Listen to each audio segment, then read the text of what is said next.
Bonjour et bienvenue à cette leçon 7 de la formation sur l'utilisation du logiciel GAMS.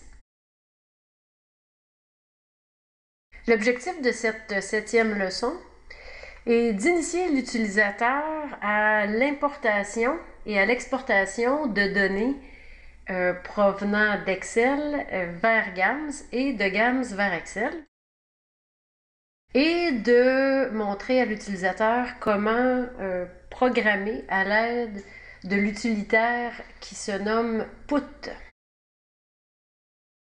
Finalement, nous verrons aussi comment un même programme GAMS peut être séparé en différents fichiers.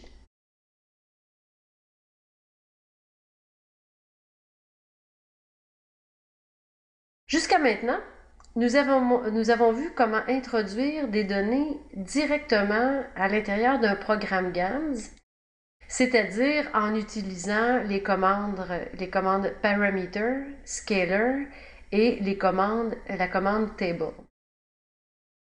Nous avons aussi vu comment introduire des données à l'aide d'une affectation directe à différents paramètres. Si vous voulez plus d'informations sur ces aspects, je vous rappelle que nous les avons couverts lors des leçons 2 et 3. La façon dont nous avons procédé jusqu'à maintenant peut sembler efficace et rapide, surtout que les données que nous avons utilisées et les modèles que nous avons construits étaient de petite taille. Ceci étant dit, à partir du moment où l'utilisateur de GAMS voudra introduire des banques de données plus importantes, les méthodes qui ont été vues jusqu'à maintenant seront peut-être pas les plus efficaces et pire encore, peuvent introduire plusieurs erreurs en transcrivant les données.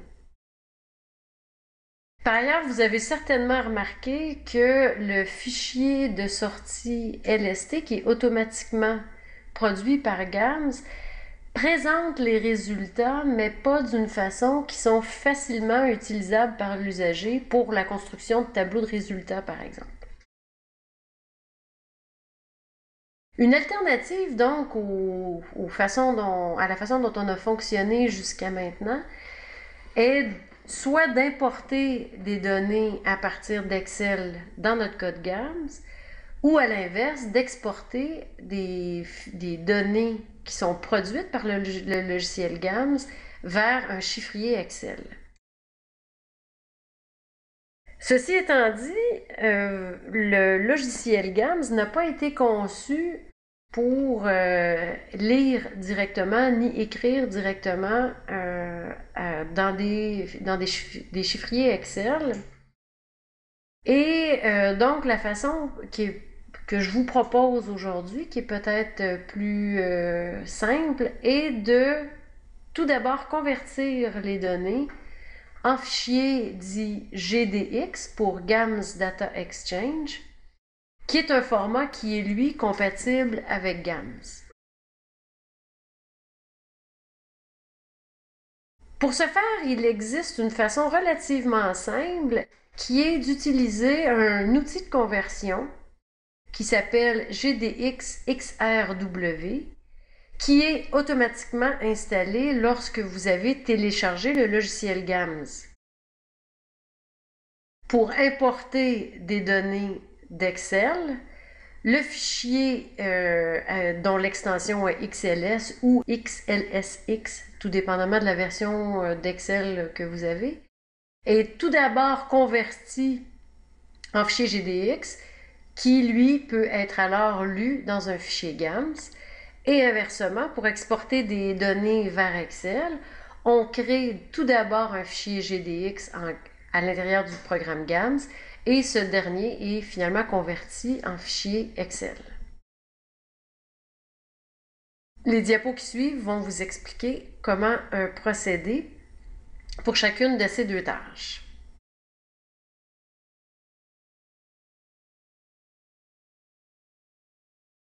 Nous allons tout d'abord voir comment importer des données à partir d'un chiffrier Excel. Alors, comme on le disait plus tôt, ce sera fait en deux étapes. Tout d'abord, nous allons créer un fichier GDX à partir du chiffrier Excel. Puis, nous allons ajouter les commandes nécessaires dans le programme GAMS afin de lire le fichier GDX. Pour illustrer ces différentes étapes, nous allons utiliser l'exemple qui a été présenté à la leçon 2.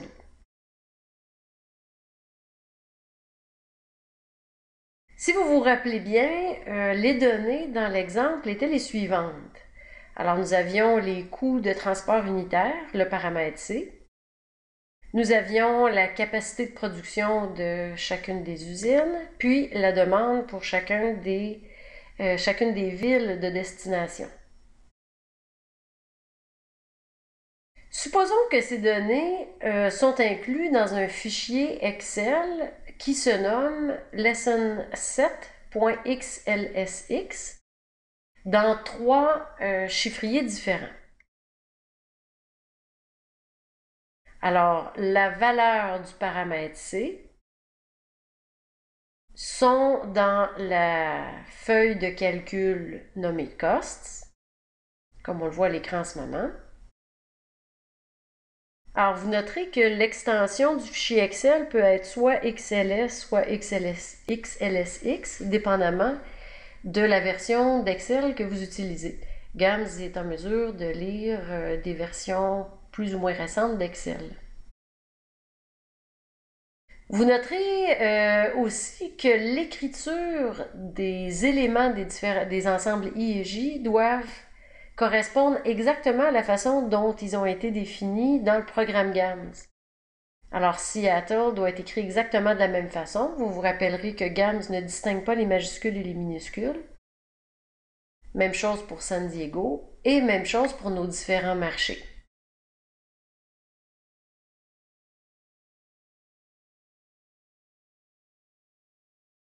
Si l'écriture des noms des éléments des ensembles I et J doivent être identiques. Par contre, l'ordre dans lequel ces éléments apparaissent dans le chiffrier Excel n'a aucune importance.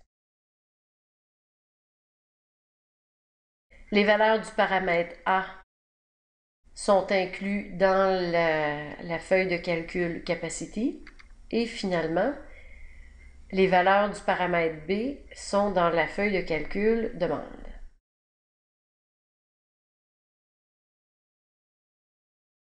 Le fichier Excel doit être sauvegardé dans le même répertoire où le projet GAMS, donc le fichier .grp, a été défini, de même que les différents programmes qui sont utilisés, c'est-à-dire les fichiers .gms. Si vous choisissez de sauvegarder le fichier Excel dans un autre répertoire, il faudra ajouter des commandes pour préciser la localisation des différents fichiers. Notez que le reste des diapos suppose que vous avez sauvegardé le fichier Excel dans le même répertoire que le fichier GRP, donc le groupe de travail, et le fichier GMS.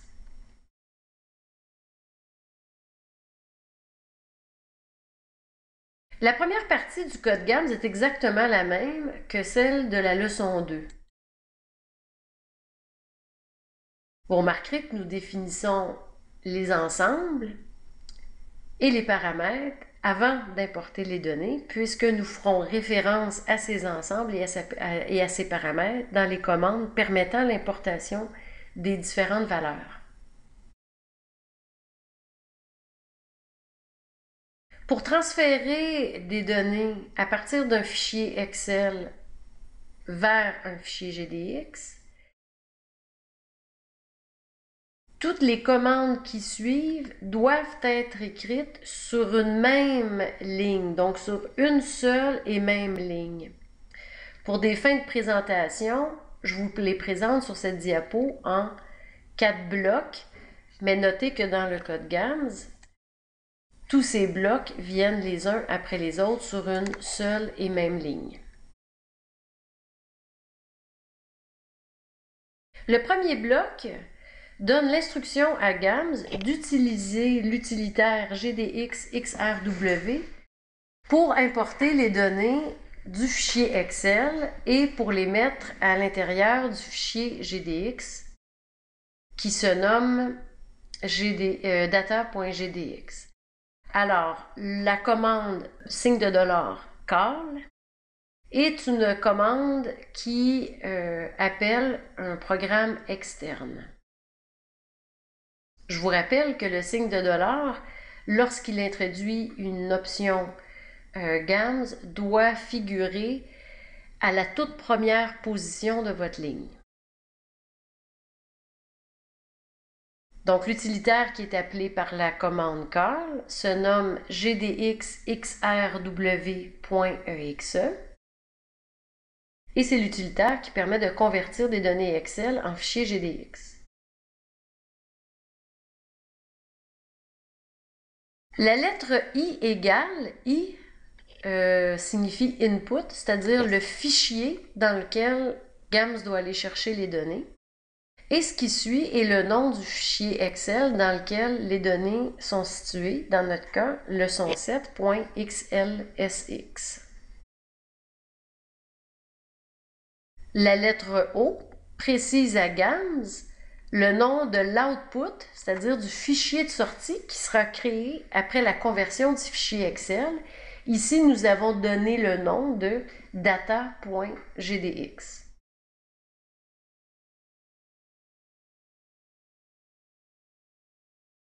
Les trois parties qui suivent permettent de décrire où sont situées les données à introduire dans le fichier GDX. Alors,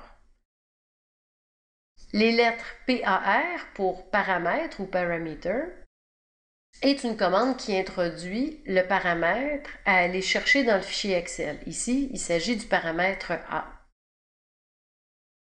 RNG est une commande pour préciser le range, c'est-à-dire la localisation dans le chiffrier des données à aller chercher. Ici, on remarquera qu'au début, on doit préciser le nom de la feuille de calcul, qui s'appelle ici Capacity, suivi d'un point d'exclamation, et de la zone où sont situées les données. Et vous remarquerez que dans la zone de données, il faut inclure le nom des éléments des ensembles. Alors, les données du paramètre A, incluant les noms des éléments de l'ensemble I, sont situées dans la feuille Capacity à l'intersection des cellules A2 à B3.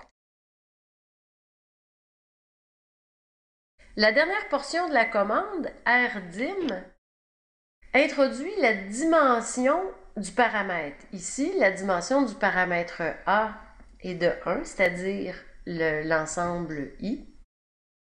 Et dans notre feuille de calcul, l'indice I correspond aux étiquettes ou aux titres qui sont donnés à chacune des lignes. Donc, R signifie row ou rangée, donc la dimension de la rangée, pour préciser que les premiers éléments en ligne seront les titres correspondant aux différents éléments de l'ensemble I. On procède de la même façon pour le paramètre B. Alors, le paramètre B est situé dans la feuille demande aux cellules A2 à B4. Et encore une fois, le premier élément de chaque ligne correspond au nom d'éléments qui ont été définis pour l'ensemble J, qui est la dimension de notre paramètre B.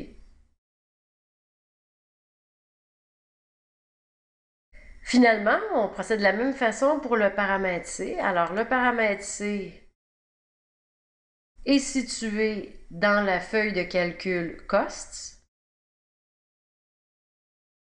aux cellules A2 à D4. Et puisque le paramètre C a deux dimensions, c'est-à-dire I et J, on doit préciser, et que les titres de ces éléments-là apparaissent en titre de ligne et en titre de colonne, on précise les deux dimensions, c'est-à-dire que les titres apparaissent comme titre de ligne et comme titre de colonne. Donc, RDIM nous précise que pour les lignes, il y aura un titre, et CDIM nous dit que pour les colonnes, chacune des colonnes a un titre au-dessus.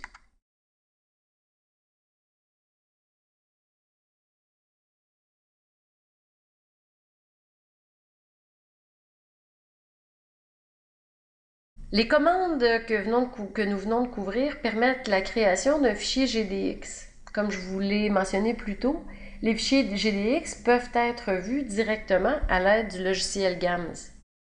Alors, si j'ouvre mon fichier GDX, vous voyez ici, j'ai mon fichier de leçon et j'ai ouvert mon fichier GDX. Dans le panneau de gauche, on voit la description de ce qui est contenu dans le fichier GDX, c'est-à-dire mes trois paramètres. Donc, ce sont des paramètres A, B et C. Et nous avons ici les dimensions de chacun des paramètres. En cliquant sur un symbole, les valeurs du paramètre en question s'affichent automatiquement dans la partie de droite. Ici. Donc, par exemple, ici, si j'ai cliqué sur le paramètre A, on voit les valeurs de 350 et de 600. Maintenant que le fichier GDX a été créé, la prochaine étape consiste à inclure des commandes à l'intérieur de notre programme GAMS pour que le programme puisse lire les données qui sont dans ce fichier. Alors, la syntaxe est relativement simple. La procédure débute par la commande $GDXIN, suivie du nom du fichier GDX. Alors, vous vous rappelez, nous l'avions appelé data.gdx. Sur la ligne qui suit, la commande $load introduit les éléments du fichier GDX qui doivent être lus, donc ici nos paramètres A, B et C. Et finalement, la procédure se termine avec la commande $GDXIN. Je me permets de vous rappeler encore une fois que puisque ce sont des options contrôlées par un signe de $, le signe de $ doit apparaître à la première position de chacune de vos lignes.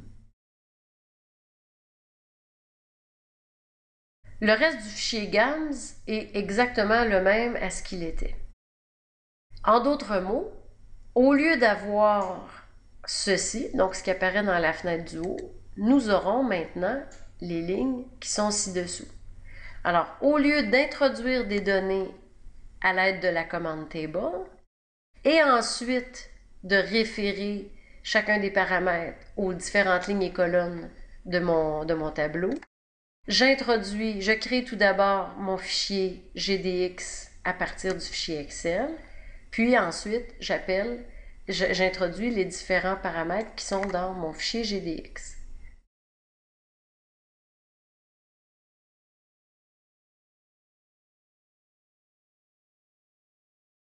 Nous allons maintenant voir comment exporter des données d'un fichier GAMS vers un chiffrier Excel. Comme je l'ai mentionné au début de la leçon, pour l'exportation de données, nous devons également procéder en deux étapes, c'est-à-dire tout d'abord créer un fichier GDX à partir de notre programme GAMS, puis convertir ce fichier GDX en fichier Excel. Pour illustrer ces différentes étapes, je vais une fois de plus utiliser l'exemple du modèle qui a été présenté à la leçon 2.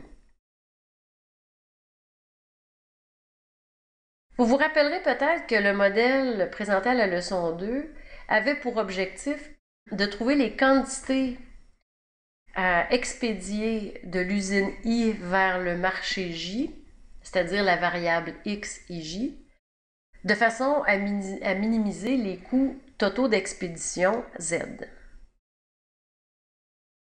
Supposons que l'objectif, donc, est de créer un fichier Excel qui inclurait ces deux variables, donc les valeurs de ces deux variables après minimisation des coûts, et aussi la valeur du paramètre C. Évidemment, libre à vous d'introduire les informations que vous désirez dans le fichier Excel.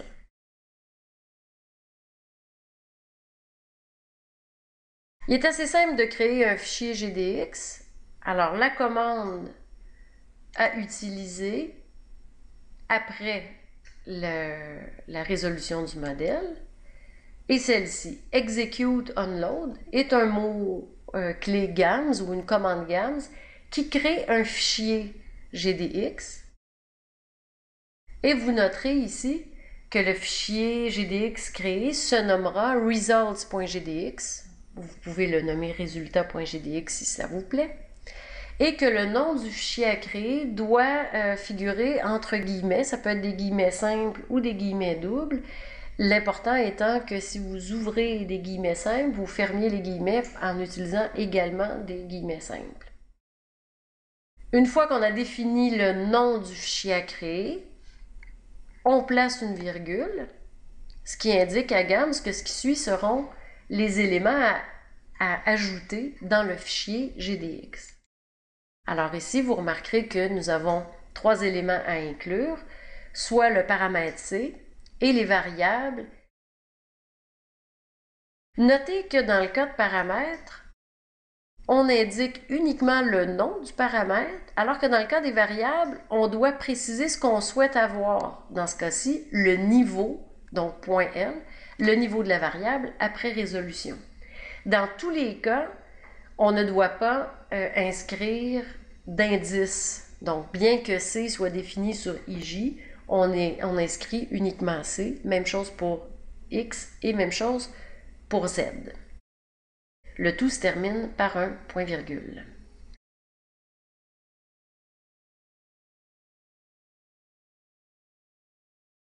Alors, la diapo précédente a créé notre fichier GDX. Ce qui nous reste à faire maintenant, c'est de convertir le fichier GDX en fichier Excel. Évidemment, vous pourriez également ouvrir le fichier GDX à l'intérieur de GAMS, comme nous l'avons fait pour les données que nous avions importées à partir d'Excel. Maintenant, si vous voulez créer un fichier Excel à partir de ce fichier GDX, la façon la plus simple est la suivante. Alors, execute est un mot-clé qui indique à GAMS qu'une commande de système sera exécutée. Et quelle est-elle, cette commande? Eh bien, c'est GDX2XLS, qui est un programme qui convertit les fichiers GDX en fichiers Excel. Et ce programme est automatiquement téléchargé lorsque vous installez GAMS.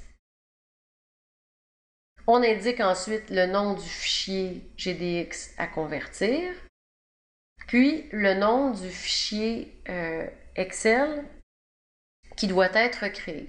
Notez que le tout apparaît entre guillemets, qui peuvent encore une fois être simples ou doubles, et on termine par un point-virgule.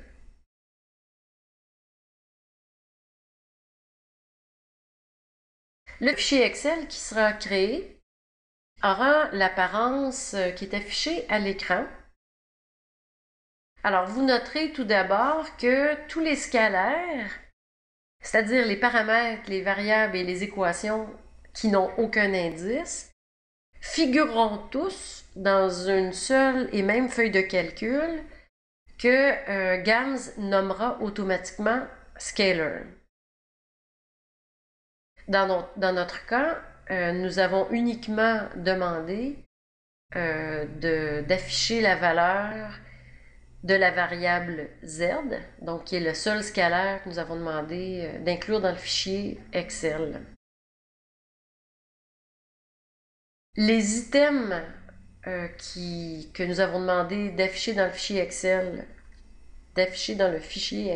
oui, qui ont des indices, vont apparaître dans des feuilles de calcul distinctes. Alors ici, nous avons une feuille qui se nomme C pour le paramètre C. Dim1 correspond à la première dimension de notre paramètre. Alors, rappelez-vous, notre paramètre C est indicé en I et en J. Donc, la première dimension ici sont les noms I, les éléments de l'ensemble I. Et Dim2 correspond au deuxième indice de notre paramètre C, donc l'indice J, et les éléments qui apparaissent sous dim2 sont les éléments de l'ensemble J.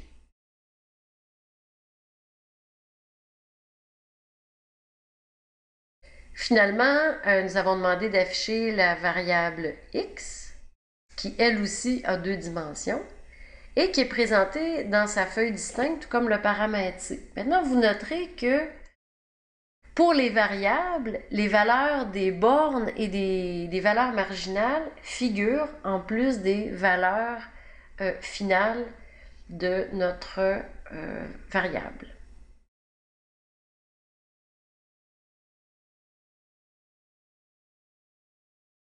Bon, vous avez certainement remarqué que cette façon de procéder, c'est-à-dire de convertir le fichier GDX en fichier Excel à l'aide de l'utilitaire GDX2XLS, est très rapide et très simple.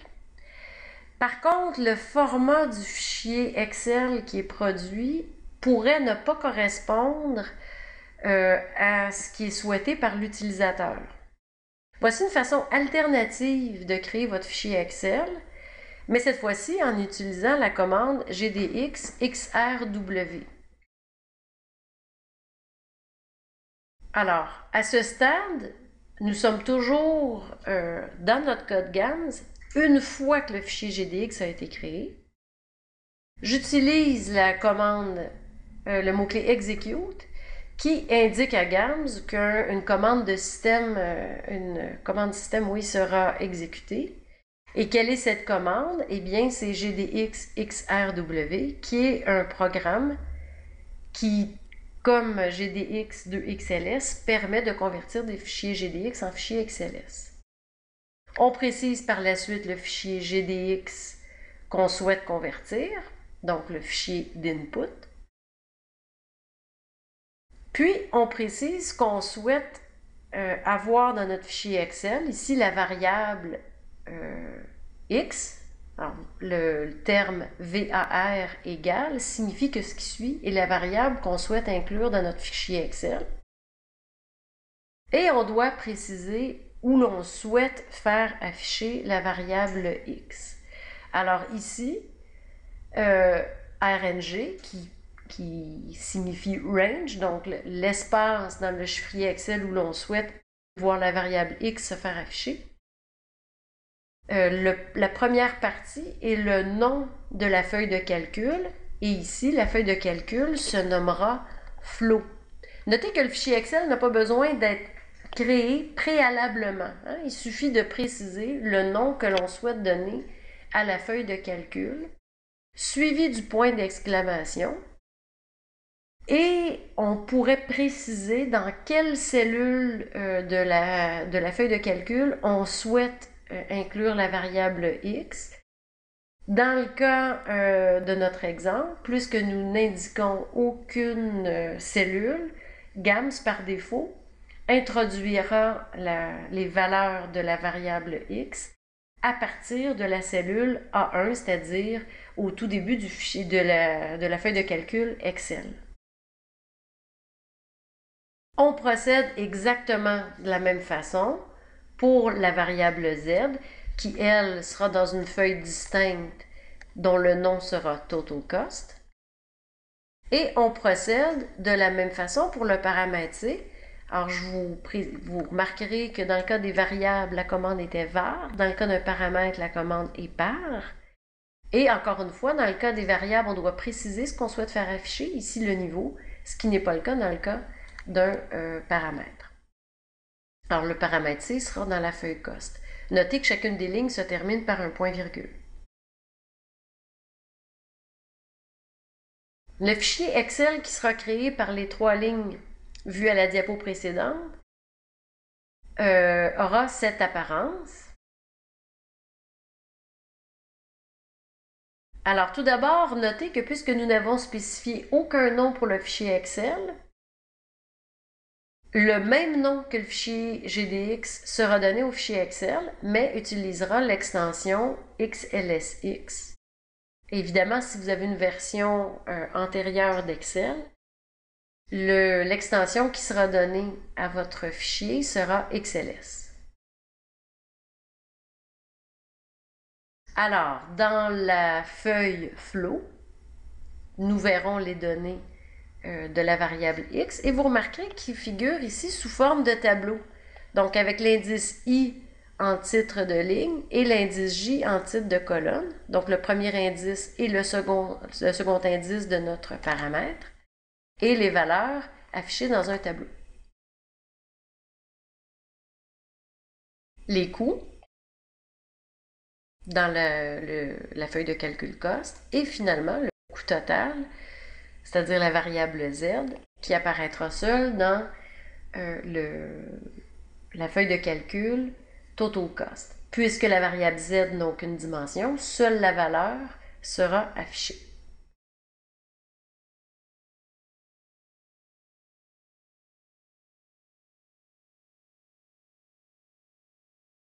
Nous allons maintenant voir comment utiliser l'utilitaire put pour créer des fichiers de sortie à l'aide d'un programme GAMS. La structure de base est la suivante. Alors, on doit tout d'abord utiliser la commande file qui nous permet de préciser le nom du fichier à créer, suivi d'un point-virgule. Ensuite, on précise ce qui doit être mis dans le fichier que nous venons de nommer. Et la commande put permet de lister, d'énumérer les items à introduire dans le fichier à créer.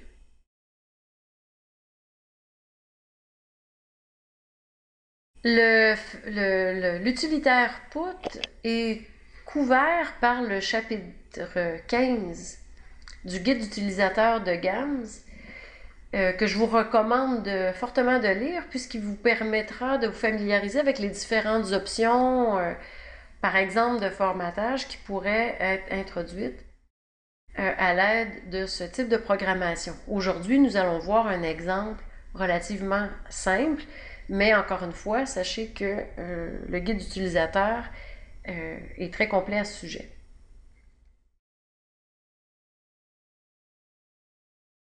Encore une fois, nous allons utiliser le modèle développé à la leçon 2 comme exemple et nous allons présumer que nous voulons produire un fichier qui inclurait deux variables, la variable x et la variable z. Suivant la structure de base décrite précédemment, la première étape consiste donc à donner un nom au fichier à être créé. Ici, donc le mot-clé est file, et nous nommerons notre fichier tables. Et nous n'avons pas besoin de préciser d'extension à notre fichier. Par défaut, le fichier aura l'extension put. La commande se termine par un point-virgule. Une fois qu'on a défini le nom du fichier à créer, on peut ajouter un grand nombre d'options concernant le format du fichier en question. Pour ce faire, on n'a qu'à spécifier le nom du fichier, donc dans notre cas tables, point, et par la suite l'option. Dans notre exemple ici, nous avons .pc, et PC signifie print control, c'est-à-dire on veut préciser dans le fichier qui sera créé quel sera le séparateur pour séparer les différentes entrées du fichier à créer. Dans le cas qui nous intéresse ici, égale 5 signifie que le fichier créé présentera des données qui sont séparées par une virgule. Encore une fois, je vous rappelle que toutes les options sont couvertes et expliquées dans le guide de l'utilisateur. Ensuite, la commande put suivie du nom du fichier, ici tables, indique que ce qui suit la virgule sont les items à inclure dans le dit fichier.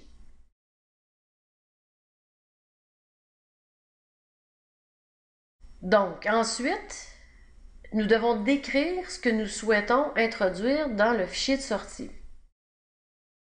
voilà comment on peut procéder. Alors, pour la première ligne, ce que dit cette ligne de programmation, alors put est la commande. Alors, chaque fois que je veux introduire un élément dans mon fichier de sortie, je dois introduire la commande put. Les items qui sont représentés entre guillemets représentent des éléments de texte. Dans notre exemple, donc, le premier élément à inclure dans notre fichier est table 1, 2 points. Je dis ensuite d'inclure l'item x.ts. Alors, x est le nom de ma variable et .ts est un suffixe qui est utilisé pour faire afficher le texte associé à notre variable. En d'autres mots, la définition que nous avons donnée à la variable x dans le code GAMS apparaîtra. Finalement, une barre oblique indique à GAMS de changer de ligne dans le fichier de sortie.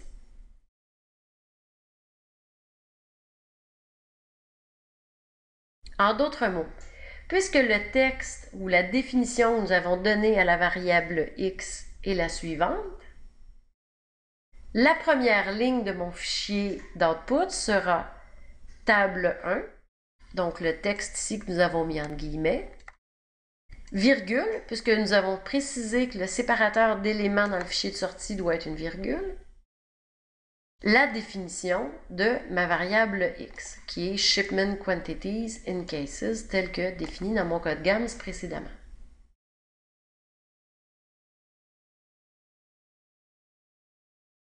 Ensuite, sur une seconde ligne, la description des ensembles est introduite. Encore une fois, j'utilise la commande put chaque fois que je souhaite introduire un nouvel élément dans mon fichier de sortie. Puisque je veux introduire les descriptions des ensembles qui seront introduits, de la même façon que pour ma variable x, j'avais ajouté .ts pour décrire le texte, je ferai de même pour l'ensemble i et l'ensemble j. En d'autres mots, cette commande dit à GAMS que le texte qui doit être affiché par la suite est la définition de l'ensemble i et la définition de l'ensemble j. Encore une fois, une barre oblique indique à GAMS de changer de ligne.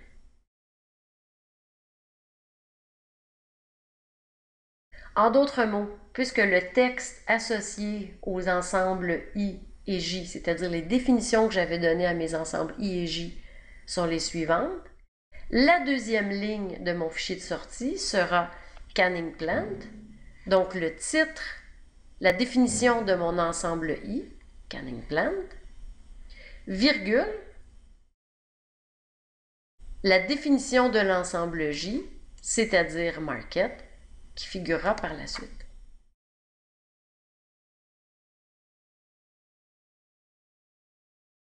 Bon, jusqu'à maintenant, nous avons essentiellement introduit des éléments descriptifs. La ligne qui suit décrit les données à introduire dans le tableau 1.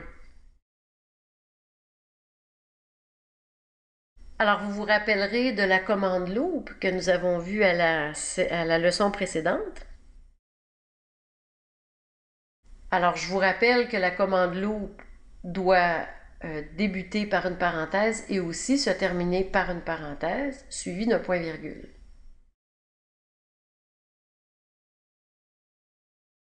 Pour chacun des éléments de i et de j, donc puisque la boucle est effectuée sur deux ensembles, i et j, GAMS introduira tout d'abord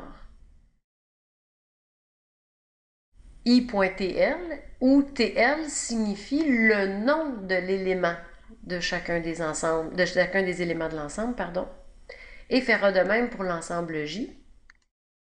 Donc, le premier élément de j, le nom du premier élément de j, le nom du premier élément de j, puis la valeur de la variable x pour cet élément.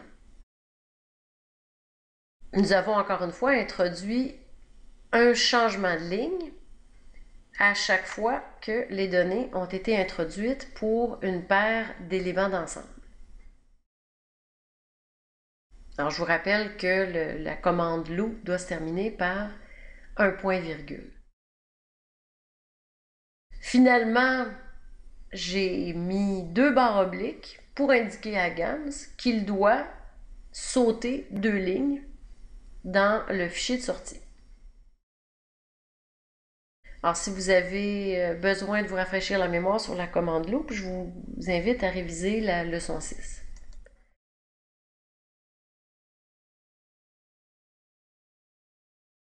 Pour vous donner un exemple donc de comment ça fonctionne, GAMS utilisera tout d'abord le premier élément de l'ensemble I, qui est Seattle,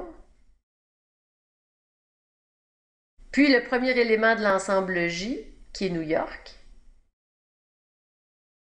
et inclura à la suite des noms de ces 2 éléments la valeur de X pour les éléments Seattle et New York. En d'autres mots, ce qui apparaîtra sur notre 3e ligne est Seattle, New York est 0, puisque la variable X pour Seattle et New York est égale à 0. GAMS procédera ainsi pour chacun des éléments de I et pour chacun des éléments de J, jusque toutes les paires possibles soient couvertes.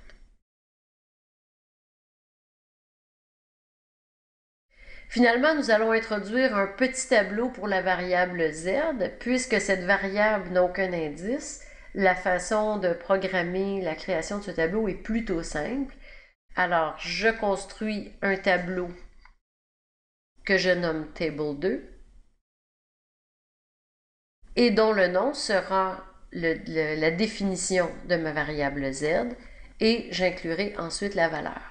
Cette partie du programme créera donc un fichier qui contient Table 2, virgule, la définition de la variable Z qui est Total Transportation Costs et sur la ligne qui suit, la valeur de la variable Z. Notez que par défaut, le nombre de décimales est égal à 2.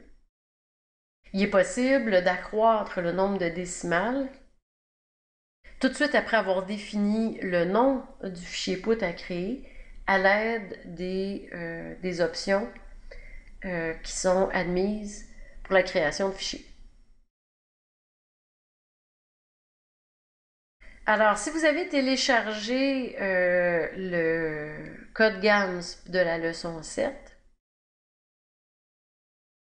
les différents fichiers Excel dont nous avons parlé précédemment vont être créés automatiquement, de même que le fichier tables.put qui sera généré par le programme que nous venons de présenter dans les quelques diapos précédentes. Tous les fichiers sont sauvegardés dans le même répertoire que celui où le projet a été défini et où le fichier .gms a été sauvegardé. Maintenant, pour ouvrir le fichier tables.put en Excel, voici les étapes à suivre. Tout d'abord, vous devez ouvrir le logiciel Excel et choisir « Ouvrir » du menu « Fichier ». Alors, vous choisissez le bon répertoire, c'est-à-dire le répertoire où figure votre projet, et vous y verrez le fichier table.put qui a été créé. Pour ouvrir ce fichier, vous le sélectionnez et puis vous cliquez sur « Ouvrir ».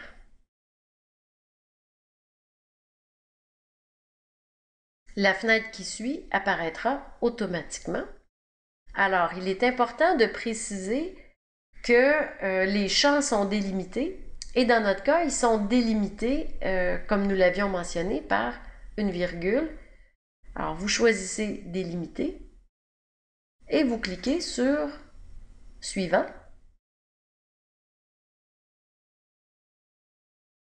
Vous précisez donc que les champs sont délimités par une virgule.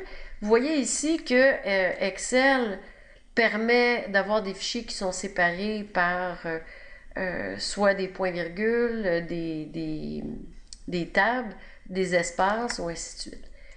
Vérifiez aussi que les guillemets précisent qu'il s'agit de texte, puis cliquez sur « Suivant ». Cette fenêtre va s'ouvrir automatiquement et vous n'avez qu'à cliquer sur « Terminer » pour que le fichier Excel s'ouvre automatiquement. Voici ce dont il devrait avoir l'air. Alors vous voyez bien, Table 1, Shipment Quantities and Cases, et pour chacun des usines et des marchés dont les noms figurent en dessous.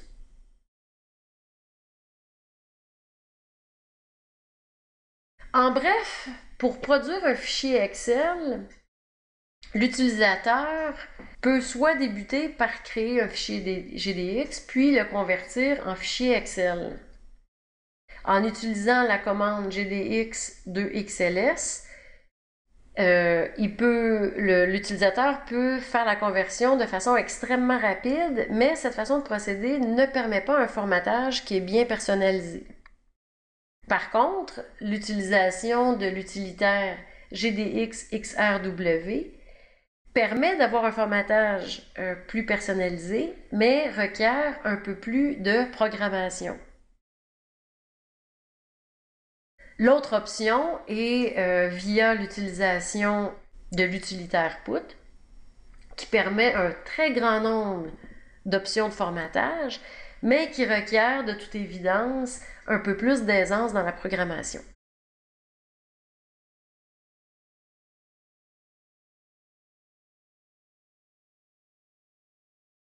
Jusqu'à maintenant, les fichiers GAMS que nous avons présentés étaient plutôt courts. Quand un programme devient particulièrement long, l'utilisateur pourrait vouloir séparer son programme en différents fichiers, soit pour des fins de clarté, soit pour sauver du temps lors de la résolution du modèle. Je vais vous expliquer dans la prochaine partie de cette leçon comment on peut séparer un programme en multiples fichiers. Et pour ce faire, je vais utiliser l'exemple de la leçon 5. Alors, vous vous rappellerez que l'exemple de la leçon 5 portait sur un client qui souhaitait minimiser ses dépenses chez McDo tout en respectant ses besoins en apport nutritif quotidien. Alors, la première partie du modèle était la description des ensembles et des sous-ensembles. Donc, nous avions les différents items sur le menu et des sous-ensembles pour dessert, breuvage, etc. Nous pourrions tout aussi bien créer un fichier nommé, par exemple, sets.gms. Encore une fois, l'utilisateur est libre de nommer les fichiers comme bon lui semble. Et qui contiendrait exactement la même information. Donc, je crée un fichier qui s'appelle sets.gms et qui inclut exactement la même information sur les ensembles et les sous-ensembles.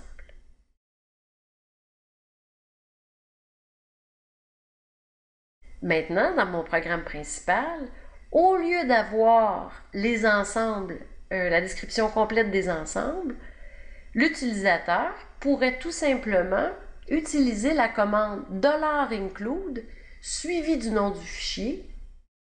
Et puisque le fichier sets.gms contient la description des ensembles et des sous-ensembles, cette partie pourra être évitée dans le fichier de la leçon 5. De la même façon, on pourrait très bien vouloir sauvegarder les données dans un fichier distinct. Alors, j'ai créé un fichier nommé data.gms, voilà, et qui inclut l'ensemble des données qui sont utilisées dans le modèle. Alors, dans mon programme principal, au lieu d'avoir l'ensemble des données qui y figurent, j'inclus tout simplement le fichier de données.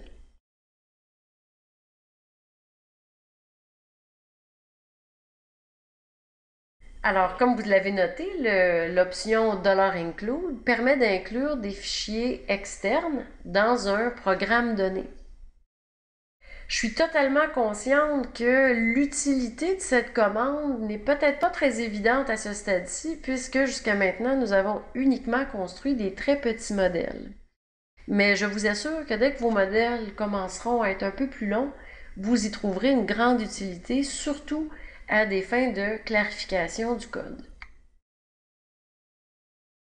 Une autre option intéressante qui est permise en GAMS est de sauvegarder un programme dans un fichier temporaire qui pourra être ensuite utilisé plus tard dans un autre programme. Encore une fois, dans nos petits exemples, il n'est pas évident pourquoi on souhaiterait procéder ainsi. Maintenant, lorsque vos modèles deviendront un peu gros et que les temps de résolution s'allongeront, vous comprendrez qu'il peut être utile de sauvegarder des modèles, des programmes, pardon, les solutions de programmes dans des fichiers temporaires. Encore une fois, je vais utiliser l'exemple de la leçon 5 pour illustrer comment procéder. Alors, le programme principal se termine ainsi, si vous vous rappelez bien. Je vous propose d'éliminer les lignes ici, donc toute la partie de résolution du modèle. Je vous propose de les enlever du programme principal et de les sauvegarder dans un nouveau fichier que je nommerai solve. Alors voilà, je les élimine. Notez que je n'inclus pas le fichier solve. Mon but est seulement d'éliminer les lignes et de les introduire plutôt dans un fichier distinct. En d'autres mots, si je faisais tourner GAMS pour faire tourner le fichier leçon5.gms, il n'y aura aucune résolution du modèle puisque le modèle s'arrête ainsi. Alors, c'est ce que je vais faire. Je vais faire tourner mon modèle, mais en incluant dans ma boîte de commande. Alors, vous avez noté probablement qu'en haut à droite de votre fenêtre de GAMS IDE, il y a un petit rectangle qui est une boîte de commande dans laquelle on peut indiquer différentes commandes.